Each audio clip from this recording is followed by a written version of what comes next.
bagus, lebih baik follower Anda itu sedikit, tetapi manusia semua. Tapi daripada followernya itu banyak, ribuan, tapi follower robot buat apaan? Begitu kan? Gitu ya. Yang dijual-jual itu banyak kan yang kayak gitu ya Pak? Ya, kayak begitu. Jadi nggak usah takut, nggak usah mikir dengan follower. Follower IG saya pribadi aja itu cuma hanya sekitar berapa ya? Cuma 3 ribuan. Ini IG saya pribadi. Atau instansi misalnya Akmari yang apa namanya asosiasi yang kami buat, Asosiasi Guru Marketing Indonesia. Ini cuma sekitar 4.500-an followernya. Begitu dia. Tapi ini organik semua. Instagram yang sehat, satu lagi ini lihat. Yang dia ikuti dengan dia yang ngikut Banyak kan yang bayangkan kan kita gede di sini doang. Ini dikit, betul nggak? Betul. Ya, kayak gitu. Lihat ini interaksinya ya. Ini 4.518. Rata-rata postingan yang kita lihat. Misalnya yang ini 114, 97, di atas 2% semua ini tuh. 157. Ini berapa nih? 180. Orang ribuan ya? Padahal cuma hanya ribuan. Iya. Ini yang sehat. Berarti Paham ya? kalau 2000 Sehat banget. Kan tadi kalau 4.000 berarti 2%-nya berapa? Paling cuma hanya 80 kan? Itu dia. 80 like lah bisa dibilang. Buat apa Anda punya Instagram sampai apa misalnya 15.000, 2 juta, 3 juta yang like cuma 2, 3, 17, 20, nggak ada guna bagi saya pribadi. Paham ya? Jadi bagaimana kita bisa membangun Instagram ini supaya dia sehat? Tadi yang pertama, rubah ininya dulu. Iya, nama. Habis itu biografinya dihubungkan dengan kata kunci yang ingin kita inginkan apa. Jadi kalau misalnya kita pengen jualan mobil bekas taksi, ya paling gampang carilah kata kunci mobil bekas taksi. Habis itu di sininya juga misalnya apa nih? Bekas taksi dan sebagainya. Saya kasih contoh Instagramnya si Dani. Tadi baru bikin nih. Ya baru semenjak dia inilah, dia baru bikin mana ya? Instagramnya itu dia bikin dan ini lumayan. Kamu tanya itu ada judul, nah di bawah-bawah 1 jam dia bikin ini ya, 1 jam kurang lebih ya 2 minggu 3 minggu setelah kemarin saya ngisi training Keramat Jati. Ini salah satu peserta yang kemarin bikin. Dia bikin ini bekas taksi, betul kan? Mobil bekas taksi, all about mobil bekas taksi. Mau bekas taksi fotograf, jual mobil bekas taksi. Bitly-nya dari Bluebird, gitu kan? Dia ada di sininya. Kalau orang baru bikin, tapi ini organik 60, lumayan lah 60. Terus habis itu kita lihat impresinya ya. Wah saya nggak bisa ngeliat karena ini akun dia. Tapi oke lah bisa dibilang, gitu ya. Tepat lah Ini ya. oke bagi saya pribadi. Udah di atas 3% rata-rata. Tinggal dia kembalikan dan tinggal dia konsisten. Ini satu contoh aja. Saya balik lagi ke sini. Pak mau tanya Pak, Ya, itu kan ada judul, terus ada galeri Kawasaki KZ, buat itu berhubungan dengan apa itu? tadi saya bilang kata kunci. Jadi ketika lagi kita pengen misal begini, orang pas lagi pengen nyari sesuatu, biasanya kan di sini, betul nggak? Ini SEO tingkat dasar supaya kita mudah ditemukan apa? Harus bikin artikel atau misalnya dengan kata kunci yang berhubungan, betul kan? Ya. Nah, misalnya contoh Kawasaki KZ,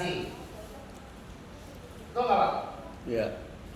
Ya, ini yang berkaitan dengan Kawasaki KZ. Ini karena dia akun Kawasaki KZ, dia akan muncul di sini nih. Nih, pertama ini akun. Begitu ya? Dia berkaitan dengan kawan. Kenapa itu muncul duluan? Karena ini Kawasaki KZ ini akun-akun berhubungan dengan Kawasaki KZ semua. Jelas ya? Ya. Terus habis itu ada lagi di sini, kalau ini musik abaikan, tagar. Hashtag, betul kan? Ya. Hashtag sekarang kita bicara lihat di sini. Ini hashtag yang berkaitan dengan Kawasaki KZ semuanya ini. Postingan saya pasti ada di sini. Pasti ada di sini kalau bisa. Paling gampang lihat di postingan terbaru pasti ada. 1, 2, 3, 4, 5 nih. Di awal banyak banget postingan tentang Kawasaki KZ. Kenapa? Karena kata kunci saya berhubungan akun Instagram saya yang semuanya sesuai dengan kata kunci. Paham ya?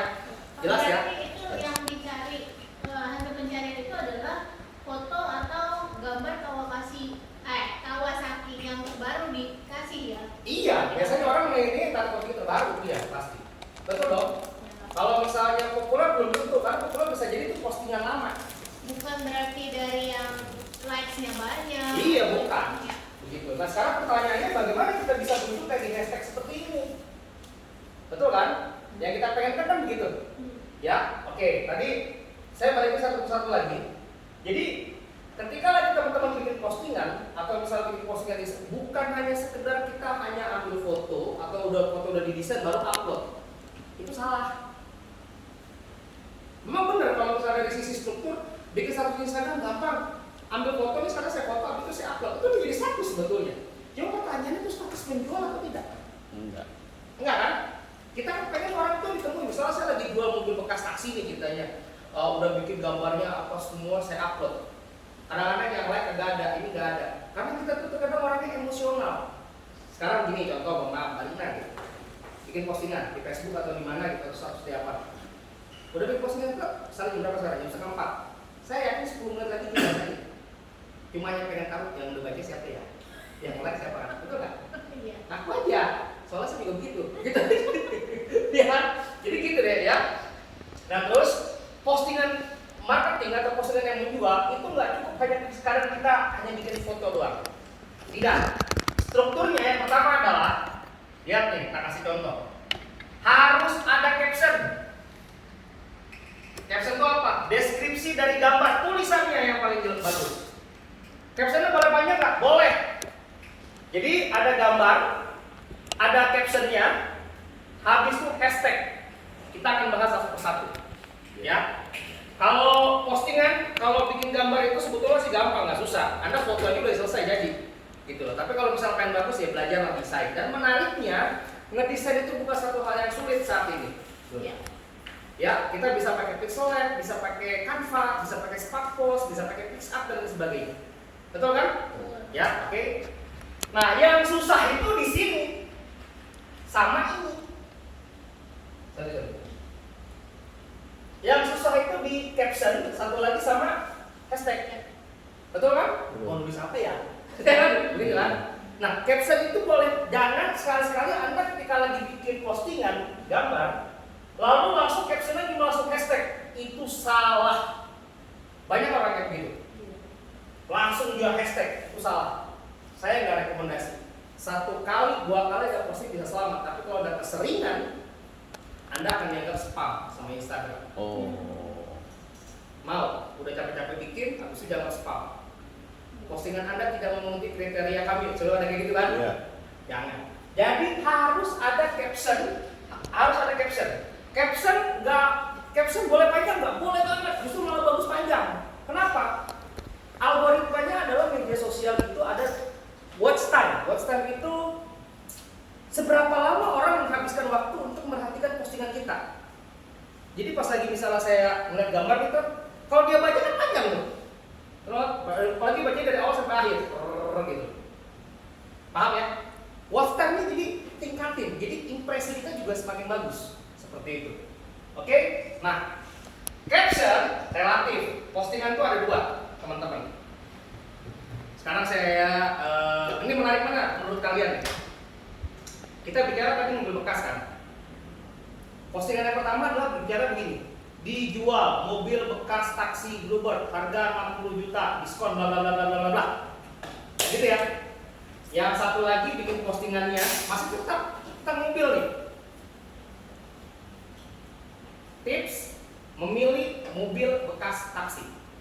Kira-kira orang lebih kepo yang mana? Yang postingan pertama atau yang kedua? Tips. Kenapa? Kenapa? Karena kalau dia di tips itu mungkin dia pengen, udah ada kepengen, terus jadi menambah pengetahuannya dia gitu loh. Jadi menambah dia pengen Edukasi. ya, edukasi. Informasi. Jadi ada yang tadi yang pertama itu namanya hard selling, langsung call to action dia, langsung ayo Bu, ini saya udah punya, saya lagi ada promo mobil nih, dijual, diskon, bla bla bla bla bla, buy one get one, apa semua terserah begitu. Itu hard selling. 1 kali kita melihat postingan seperti itu, karena saya tanya, misalnya Mbak Rina, melihat postingannya Pak Dian nih, hari ini dia jual mobil, 1 kali nggak ada masalah. Besok dia posting begitu lagi, postingan yang kurang lebih mirip-mirip lah dengan desain yang berbeda, dijual promo bla bla. Besok 1 kali, 2 kali kita mungkin loss, nggak ada masalah. Tapi kalau misalnya keseringan apa yang kita lakukan? Paling masih pikir itu orang jualan dulu kapan? Ya kan? Begitu.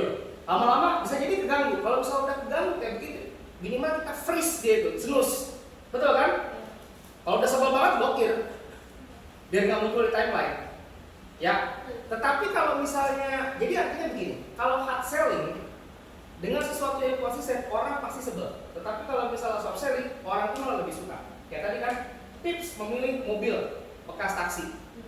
Paling apaan sih kayaknya menarik. Ada rasa kepo. Walaupun ujung-ujungnya begitu dijelasin tips memilih mobil taksi. Pertama, bla bla bla bla. Dua ini, ketiga ini, ujung-ujungnya di bawahnya itu. Kalau misalnya Anda pengen beli ini, silakan hubungi kami. Itu kan menjual tidak tersirat, betul kan? Yang penting orang tertarik dulu. Jadi artinya apa? Buatlah soft selling sebanyak mungkin. Jangan hard selling terus. Paham ya? Ngerti ya? Jadi soft selling itu bisa tips, trik, infografis, kiat dan lain sebagainya. Begitu. Saya ambil contoh. Saya tuh ya karena saya berhubungan dengan profesi MSL apa, saya ngajarin konten bikin pakai handphone dan sebagainya. Waktu itu saya lagi nyari handphone. Tahu-tahu muncul di detik.com. Tips fotografi menggunakan smartphone ala Darusriani. Saya baca nggak? Baca, saya baca.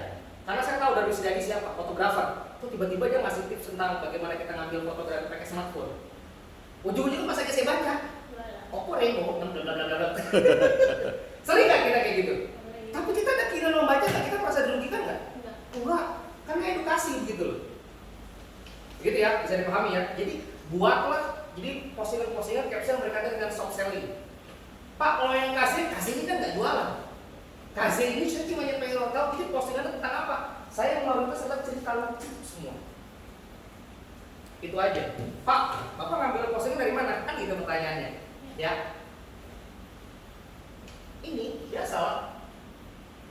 Dari mana? Google. Misalnya tadi, kata kunci paling gampang, misalnya tadi bekas, mobil bekas ya. Mobil bekas. Berat.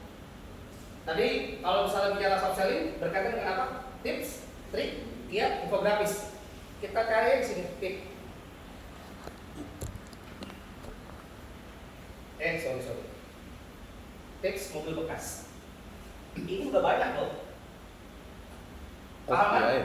Itu udah banyak loh. Iya. Tinggal Anda pilih dan itu bisa jadi judul. Iya, betul. Iya nggak? Tinggal tinggal sebutin source dari mana. Nah, misalnya begini. Hindari, ini tak tahu kalau di media sosial. Ini 8 tips membeli mobil bekas. Jangan ada namanya rumus di dunia marketing itu namanya triangle. Kalau 8 tips, menurut teman-teman banyak apa enggak? Banyak. Banyak. Aduh, buat 8 banyak bener. Paling bagus itu berapa angkanya? Ya. 3. Triangle. Kalau 3 itu kita nggak merasa nggak banyak. Kayaknya sederhana gitu loh, gampang dicerna. Kalau 1 Pak, jangan. 1 dikit, 2 seakan-akan kita disuruh memilih. Paling bagus 3. Jadi misalnya nih, ini artikel 8 tips membeli mobil agar bisa kita tinggal pilih 3 tips, kan? Habis itu dari 8 itu pilihlah yang 3 menurut Anda itu paling bagus apa? Paham kan? Sesederhana itu bikin kontennya, bikin captionnya, deskripsinya. Jelas ya? Bisa dipahami? Gampang ya? Oke. Jadi itu yang bisa kita lakukan kalau misalnya kita mau bikin konten di itu apa namanya konten di Instagram. Yang ketiga, tadi gambar sudah, caption udah, sekarang adalah hashtag. Hashtag itu nggak boleh sembarangan. Ini yang sering jadi PR kita nih kalau masalah lagi bikin konten, hashtagnya apa ya gitu kan? Betul nggak? Betul. Ya. Nah sekarang bagaimana kita bisa menganalisa hashtag yang bagus? Saya kasih 2 caranya. Pertama adalah ini yang bisa kita lakukan. Jadi gini, saya bagi dulu, saya jelas dulu struktur hashtag. Hashtag itu di Instagram itu maksimal 30 hashtag bisa kita lakukan, yang bisa kita upload. Tapi saya nggak rekomendasi Anda upload semuanya bikin 30 hashtag. Jangan. Baik lagi tadi spam. Jadi idealnya berapa Pak? 15 sampai dengan 20. Berapa? 15 sampai dengan 20. Jadi nggak terlalu padat gitu. Masih pertengahan-pertengahan. Anggap sekarang kita berbicara adalah 15 hashtag ya. Jadi hashtag itu dibagi 3. Kita lihat 15 hashtag. Hashtag nomor 1 sampai dengan 5 berkaitan dengan mega hashtag. Artinya kata kuncinya apa? Misalnya tadi mobil bekas ya, berarti kata kuncinya mobil bekas. Tukar mega hashtag nanti saya ajar cara nentuinnya gimana. Saya mau contoh, betul deh. Misalnya sepatu deh. Saya misalnya jualan sepatu nih. Kalau mega hashtagnya ya sepatu, betul dong. Terus sepatu apa lagi? Nomor 6 sampai dengan 10 yang berkaitan dengan kita punya merek. Misalnya sekarang mereknya sepatu saya adalah sepatu Adidas atau sepatu lokal ya. Sepatu Adidas atau misalnya speknya Adidas. Habis itu ini sepatu untuk pria atau perempuan. Misalnya tulisannya sepatu pria, begitu kan. Nomor berapa sih yang mau kita jual nih postingannya? Oh, sepatu pria nomor 40, sepatu ukuran 40. Warnanya apaan? Warna hitam, sepatu hitam. Bisa betul nggak? Itu dari 6 sampai dengan 10. Bagian kedua strukturnya. 1 sampai dengan 5 mega hashtagnya, hashtag dibicara secara umum. Habis itu 6 sampai dengan 10 berkaitan dengan kita punya brand. Kalau misalnya mobil bekas tadi mungkin mega hashtagnya mobil bekas. Kalau misalnya yang berkaitan dengan produk bisa jadi hashtagnya bekas taksi, betul nggak? Atau bekas taksi Bluebird. Begitu dia. Itu dia. Nah, yang terakhir yang berkait nomor 11 sampai dengan 15. Ini yang sering dilupakan. Anda ketika lagi pengen jual orang yang bisa dijangkau dulu, atau orang terdekat dulu, atau orang terjauh dulu. Pengennya terdekat dulu. Kenapa? Gampang Pak komunikasinya. Kalau mau COD itu gampang, betul kan? Kalau kita berbicara tadi jauh dan dekat, kita bicara apa? Lokasi. Hashtag lokasinya. Anda jualannya di mana? Pengen customer saya, Pak, saya pengen orang-orang Jakarta yang beli mobil ini. Bikinlah hashtagnya Jakarta atau mobil bekas Jakarta, mobil bekas Bandung, terserah. Jelas ya? Oke, sekarang kita menentukan hashtag umum. Hashtag umum ini yang paling susah. Teman-teman bisa buka Google, jadi bisa ada 2 cara yang bisa kita gunakan berkaitan dengan hashtag umum. 3 sih sebetulnya. Cuma ini saya ambil dari Google, itu tinggal ketik namanya all hashtag. Nih, allhashtag.com. Perhatikan baik-baik. Ini cara paling gampang lah, cara paling bodohnya kita. Daripada kita nentuin, dia coba cari di internet. Bisa juga sih pakai Google kan juga bisa, tapi ini lebih familiar untuk Instagram. Misalnya tadi apa? Mobil bekas, betul kan? Bekas. Gini deh.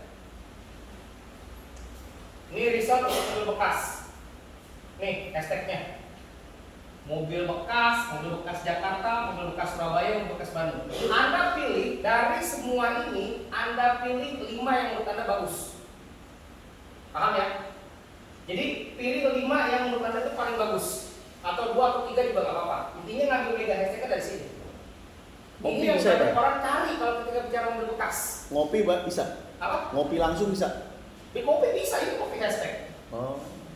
Ya kan? Tapi ya jangan diambil semuanya. Iya. Dilihat lah pas pilih yang menurut Anda itu relevan, yang menurut Anda itu bagus.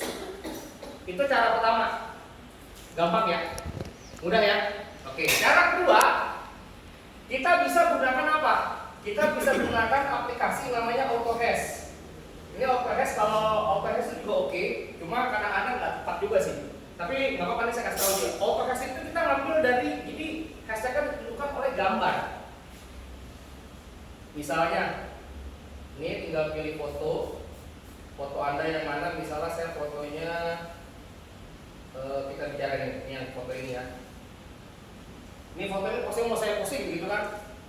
Nih, pilih aja beberapa, 2 atau 3 atau 5 terserah. Jadi kalau yang tadi all hashtag kita pakai kata, kalau AutoHash dia menggunakan gambar. Ini kira-kira kalau gambar konten kayak gini cocoknya hashtagnya apa? Oh, AutoHash. Ya.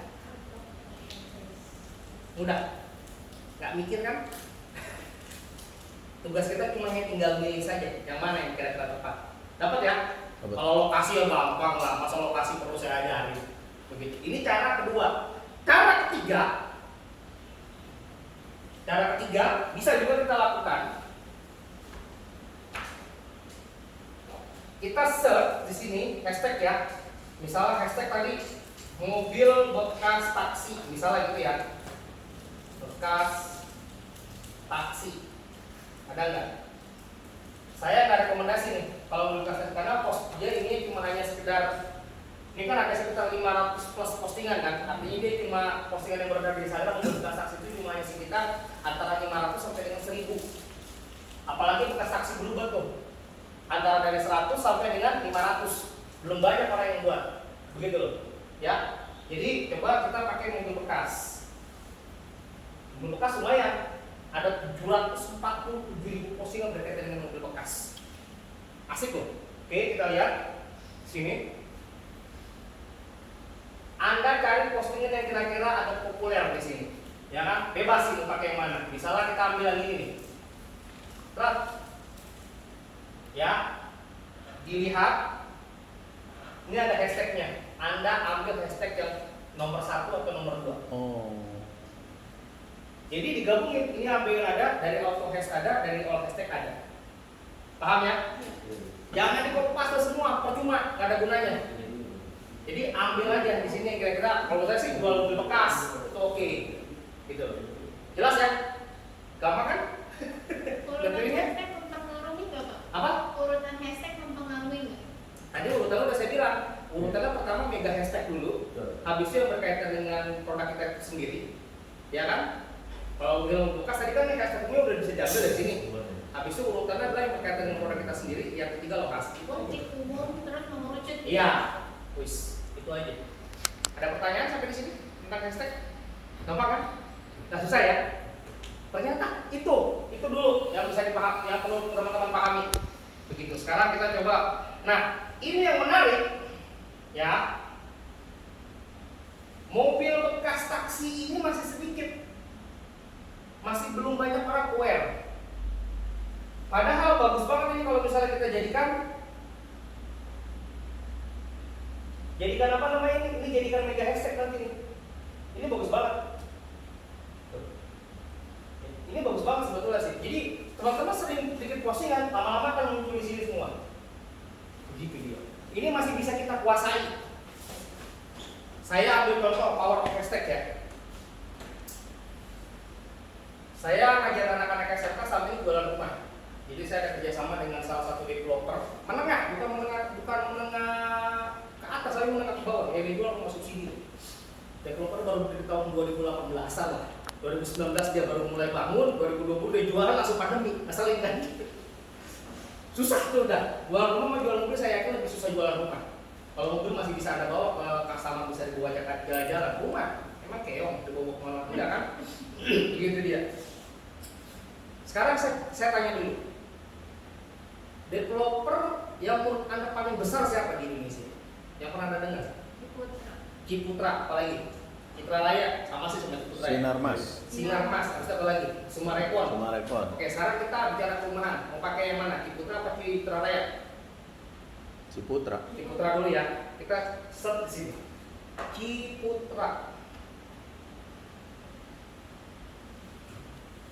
Ciputra itu hashtagnya ada 163.000 postingan. Jelas ya? 163. Apalagi Citra Raya. Ciputra biasanya sih nggak tahu ya. Citra Raya paling perumahan. Sinarmas, boleh. Sinarmas Land ya Pak. Iya. Apa Sinarmas aja? Sinarmas aja. Oke, Sinarmas. Sinarmas itu 86,9.000 postingan. Sinarmas Land 115 ya. Sinarmas Land itu 115.000 postingan. Oke? Sinarmas Land ya. Terus kita bicara rumah subsidi.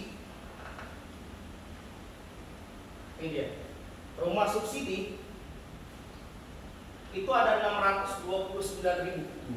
Karena ini developernya ini ada kurang lebih ada di Tangerang, berarti anggapan karena kan kita ya rumah dulu kan, rumah subsidi, rumah murah, rumah apa lagi? Paling banyak rumah subsidi sama rumah murah. Tapi boleh Pak kalau misalnya kita postingnya mobil, kita hashtagnya rumah subsidi. Jangan. Nggak bisa, saya lagi ngambil contoh. Nggak boleh. Jangan Pak. Kalau menurut saya sih jangan. Nggak relevan, gitu ya. Jadi gini, percuma juga Bapak pakai hashtag rumah subsidi, nggak taunya ternyata orang pengen rumah tawarin mobil. Nggak nyambung, gitu aja. Ya. Jadi ini kita bicara dulu. Tadi saya ajar anak-anak SMK jualan rumah bekerja sama dengan salah satu developer. Rumah subsidinya ada 629.000. Rumah subsidi Tangerang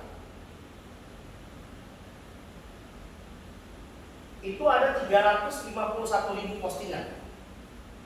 Ya, 351.000 postingan. Kita lihat postingannya paling banyak tentang apa nih? Perumahan apa nih? Satu. Ini ya, nama perumahannya ya. Pratama Daru lagi. Ini masih Pratama Daru juga. Pratama Daru. Sekarang kita tanya, hashtag Pratama Daru ada berapa sih? Tadi kalau rumah subsidi Tangerang ada 351.000 postingan ya. Ya, 351.000 rumah. Sekarang Pratama Daru kita cari. Cuma dikit ya dia. Pratama Daru itu ada berapa postingan? Pratama Daru ada 336.000 postingan. Artinya dari hashtag 351.000 rumah subsidi, 336 berkaitan dengan ini semua. Dahsyat ya? Pak, ada omsetnya enggak? Banyak. Mereka selama pandemi aja kemarin jual 130 unit, 80-nya inden. Brengsek kan? Gara-gara gitu loh. Kenapa? Kok bisa kayak gini Pak? Orang pas lagi pengen nyari rumah gitu ya, rumah subsidi. Misalnya gini kan, ini rumah subsidi. Tapi hashtag ini khusus Instagram doang. Ntar saya jelasin. Ini rumah subsidi misalnya ya, ini rumah subsidi. Kita bicara di sininya, nih orang nyari rumah subsidi kan. Biasa kalau rumah pasti ada lokasinya dong. Anggaplah kita nggak pakai lokasi, dia pasti akan ngecek sini dulu. Karena update terbaru betul kan? Yang muncul apa? Daru semua.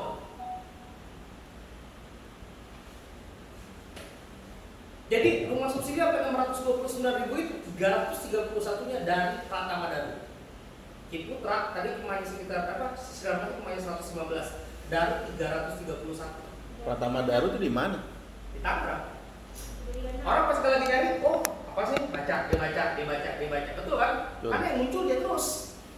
Itu berarti harus melibatkan banyak orang untuk kayak gitu. Bukan masalah libatkan banyak orang. Sering posting. Konsistensi yang paling Konsistensi. penting. Yang Begitu paling dia. penting ya. Jadi begini, semua media sosial mau Instagram, TikTok, Facebook itu sangat menghargai konsistensi. Jadi ketika lagi teman-teman pengen bangun postingan di Instagram, yang pertama nih, konten marketing yang saya bicara. Pertama adalah postingan Anda harus berharga atau relevan. Berharga artinya apa? Kayak tadi yang saya jelasin, soft selling. Berharga itu bukan penting, berharga atau penting itu bukan menurut kita sebagai penjual. Misalnya saya bikin postingan, dijual mobil bekas taksi 60 juta. Bagi saya penting, ini penting Pak, biar customer tahu. Pentingnya menurut kita, bukan orang lain. Betul kan? Jadi misalnya saya dijual mobil bekas taksi 60 juta. Atau lagi, tips membeli mobil bekas taksi. Kira-kira menurut customer yang paling penting A apa B? B. Karena bagi dia, kayaknya menarik nih. Walaupun dia belum ada keinginan membeli ya, tapi minimal dia mau baca. Kepo gitu kan. Saya pertama kali beli mobil gara-gara saya ngeliat postingan sederhana sebetulnya sih. Waktu itu postingannya adalah, tahukah kamu mengetahui posisi tangki bensin tanpa melihat belakang? Saya masih ingat banget. Biasanya saya kalau misalnya naik mobil, paling mobil baru, mobil punya teman saya baru saya pakai, pas lagi isi bensin aja, ini bensinnya kanan apa kiri ya? Gitu. Ternyata enggak, speedo itu ada kan? Di pom bensin itu ada panas begitu ya. Cuma itu doang. Dia informasikan hal itu. Gara-gara itu saya jadi kenal sama sales mobilnya. Begitu, jelas ya? Jadi terkadang orang itu bukan masalah dia nggak mau beli, tetapi belum kepikiran untuk beli. Tapi ketika lagi dia sudah kepikiran dia akan cari itu. Itu aja. Ya. Jadi tadi balik lagi, digital marketing adalah sebuah proses di mana produk atau jasa yang Anda punya mudah ditemukan oleh orang yang butuh. Bukan hanya sekedar oleh orang saja, tapi di orang yang lagi cari. Saya lagi pengen nyari mobil nih, pengen beli mobil bekas taksi, kayaknya bagus, modifnya bagus nih, bisa mobil buat di mana Thailand, apa semua versi bla bla bla bla bla. Pengen cari mobil bekas taksi yang dia 3, limo yang bla ini, cari dia di sini. Carinya misalnya Toyota Limo. Betul nggak? Pasti larinya ke sini. Ya. mobil X atau misalnya ke sini dia cari. Dia lihat biasanya dia nggak ngeliatin dia dulu, biasanya larinya ke sini karena baru pasti ter-up